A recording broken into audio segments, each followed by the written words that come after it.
शीर्षक यमलोक की अंतिम परीक्षा। गरुड़ पुराण कहता है, मृत्यु के बाद आत्मा को तुरंत दंड नहीं मिलता, पहले उसे अपने ही कर्मों से गुजरना पड़ता है। कहानी। उज्जैन नगरी में सोमदत्त नाम का एक व्यापारी रहता था।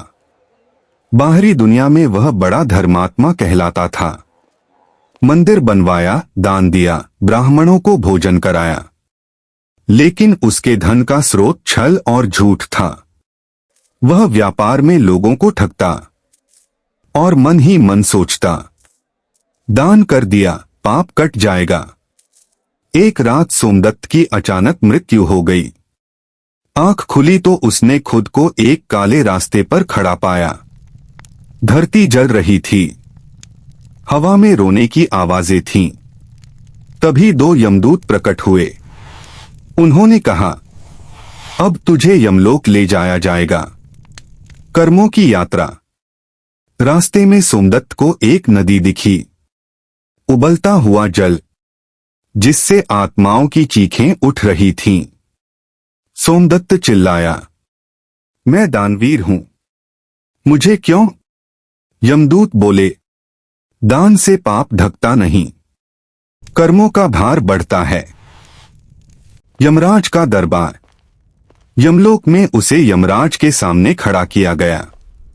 वहां कोई तराजू नहीं था, कोई दंडसूची नहीं थी, सिर्फ एक दृश्य। उसने खुद को देखा, गरीब को ठगते हुए, झूठी कस्में खाते हुए और फिर मंदिर में सिर झुकाते हुए। यमराज बोले, जो हाथ से दान दे और मन से पाप करे, उसका दान व्यर्थ है। अंतिम निर्णय। सोमदत्त रो पड़ा। वह बोला, मुझे एक मौका दीजिए। यमराज ने कहा, मौका हर जन्म में मिलता है।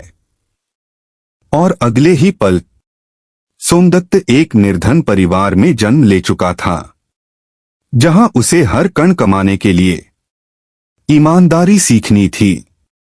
गरुड़ पुराण का संदेश।